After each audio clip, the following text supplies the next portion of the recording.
Assalamualaikum warahmatullahi wabarakatuh.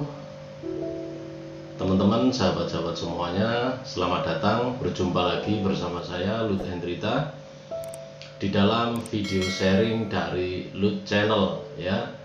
Di video saya yang sebelumnya saya banyak berbagi kepada teman-teman semua tentang sakit asam lambung beserta seluk-beluknya, apa saja yang dilakukan, juga apa saja yang harus dihindari. Itu semua adalah berdasarkan pengalaman saya dulu ketika saya dulu sakit asam lambung kurang lebih selama 2 tahun dan sekarang saya sudah sembuh ya. Nah, di video kali ini saya mau berbagi kepada teman-teman ya, masih dalam seri healing, yaitu pengobatan dan juga kesembuhan. Tema kita kali ini adalah saya akan membahas tentang penyakit kanker dan juga seluk-beluknya. Nantinya akan saya sharingkan lebih detail lagi. Nah, tentang penyakit kanker ini yang saya bagi adalah juga berdasarkan pengalaman saya di dalam saya menemani ya, juga mengobati orang-orang yang terkena kanker. Jadi saya punya teman yang dulu kena kanker payudara, kemudian ada guru ngaji saya waktu saya kecil kena kanker kelenjar getah bening, juga ada saudara saya yang kena kanker payudara juga anggota keluarga yang terkena kanker juga. Nah, itu semua adalah berdasarkan pengalaman saya ya. Nah, selanjutnya adalah bahwa di desa saya itu banyak sekali orang yang terkena penyakit kanker, dan yang memprihatinkan adalah ketika dia divonis penyakit kanker, kemudian dia melakukan pengobatan dan tidak lama kemudian orangnya meninggal dunia. Tidak sampai 6 bulan, tidak sampai 1 tahun orangnya meninggal dunia. Nah, berangkat dari kejadian-kejadian itulah saya akhirnya membuat satu e-book ya, satu e-book yang judulnya adalah Jurus-Jurus Pengobatan Kanker. Saya susun bersama salah seorang teman saya, dia ahli herbal, dan dari pengalaman saya itu saya bertemu dengan banyak orang-orang yang akhirnya menjadi tempat untuk saya belajar banyak tentang karakteristik penyakit ini. Dan setelah saya pelajari bahwa penyakit ini ada ciri-cirinya atau karakteristiknya, dan kita bisa mengambil celah di situ untuk mendapatkan kesembuhan yang lebih baik gitu ya. Nah, teman-teman sekalian, sebelum saya membahas secara lebih detail, saya ingin berbicara kepada teman-teman semua begini. Jadi di dalam dunia pengobatan itu kan ada 2 madhab atau 2 metode besar di dalam pengobatan dunia. Pertama adalah metode pengobatan timur ya. Yang kedua adalah metode pengobatan barat. Metode pengobatan timur itu adalah sebetulnya milik kita, warisan dari leluhur-leluhur kita, warisan dari mbah-mbah kita. Ada metode misalkan bekam, akupuntur, herbal, kemudian refleksi, kemudian totok syaraf, kemudian ada juga ruqyah atau suwuk. Semuanya adalah metode-metode yang sudah berlangsung tidak hanya ratusan tahun tapi sudah ribuan tahun ya.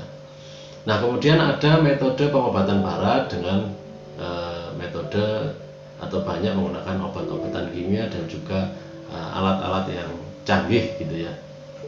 Nah, di sini saya tidak sedang mendikotomikan metode pengobatan atau merujuk kepada pengobatan tertentu, tetapi di sini saya adalah kita pakai semuanya dan kita memilih dan memilah apa saja metode yang paling cocok untuk diri kita, juga metode apa yang paling cocok untuk sakit yang kita derita atau yang diderita oleh keluarga atau saudara kita. Kenapa? Karena memilih metode ini juga merupakan salah satu ikhtiar untuk mendapatkan kesembuhan. Jangan sampai metode yang kita pilih itu malah akan membahayakan diri kita dan akan memperburuk sakit kita. Tentu itu tidak kita inginkan ya. Nah, menurut saya kalau ada yang terkena kanker, menurut pendapat saya, yang paling cocok adalah dengan menggunakan metode pengobatan dari timur, apakah itu herbal, apakah itu akupuntur, apakah itu ruqyah, bioenergi dan lain sebagainya. Nah, dengan melakukan pengobatan itu ya yang ala timur, insya Allah kanker ini paling cocok dengan metode pengobatan yang dari timur itu. Kenapa? Karena dengan metode pengobatan barat, faktanya adalah bahwa pasien kanker banyak yang tidak berhasil atau bahkan berujung kepada kematian begitu ya, ketika dilakukan pengobatan di rumah sakit atau di dokter.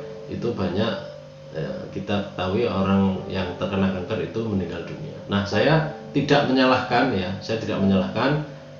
orang yang melakukan pengobatan ala barat kalau dia sakitnya kanker. Tetapi di sini adalah saya ingin berbagi bahwa kita harus memilih metode yang sekiranya aman ya, jangan sampai terjadi suatu hal yang tidak kita inginkan. Nah, di sini saya juga tidak anti terhadap pengobatan barat, tidak seperti itu, tapi sekali lagi kita harus belajar untuk memilih dan memilah apa saja yang paling tepat untuk sakit kita yang kita derita atau yang keluarga kita derita. Karena begini ya, ini saya lagi menjadi catatan penting bahwa menurut pendapat saya ada penyakit-penyakit yang cocoknya adalah dengan menggunakan metode dari timur, tapi ada penyakit-penyakit yang memang dia lebih efektif kalau ditangani dengan metode barat. Jadi kuncinya di situ. Ini soal kita memilih dan memilah metode apa yang harus kita lakukan gitu ya untuk tubuh kita. Nah, karena itu juga berdasarkan pengalaman saya bahwa saya dulu ada anak ya yang ketika kecil itu sakit kejang-kejang. Itu dibawa ke rumah sakit, itu tidak sembuh-sembuh, ketika panas ya tetap saja nanti ketika panas kejang lagi. Jadi selalu seperti itu. Nah, itu malah mendapatkan jalan kesembuhannya adalah dengan diterapi pijat atau diurut gitu ya di salah satu tempat terapi ya. Kemudian juga saya punya pengalaman bahwa saya pernah sakit asam lambung, itu juga seperti itu. Saya bolak-balik ke dokter, dikasih obat ya, enak mendingan, tapi nanti kambuh lagi, berulang kali kambuh, sehingga saya memutuskan ya sudah, saya harus melakukan pengobatan dengan metode timur lah. Saya pakai herbal, saya pakai akupuntur dan lain sebagainya gitu. Dan alhamdulillah saya sekarang sudah sembuh gitu ya dari asam lambung saya. Nah, sekali lagi saya mengatakan di sini kalau penyakit kanker ini, maka menurut saya adalah yang paling tepat adalah menggunakan metode pengobatan ala timur ya. Jadi ini yang satu judul besar ya, kanker itu larinya adalah dengan menggunakan metode pengobatan timur ya. Kemudian dan selanjutnya teman-teman semua, saya menyatakan di sini bahwa saya bukanlah dokter ya, saya bukanlah tabib, saya bukanlah terapis tertentu ya, tapi di sini saya berdasarkan apa yang saya alami di dalam perjalanan kehidupan saya dan dari e-book saya yang telah saya susun itulah. Mudah-mudahan nanti melalui media ini nanti akan membawa manfaat yang sebesar-besarnya khususnya bagi para penderita kanker. Dan simak terus video-video saya yang nantinya akan saya upload ya. Dan untuk video kali ini sebagai pembukaan atau prolognya, saya kira saya cukupkan dulu sampai di sini. Mudah-mudahan video-video saya yang selanjutnya akan lebih bermanfaat bagi kita semuanya. Terima kasih. Assalamualaikum warahmatullahi wabarakatuh.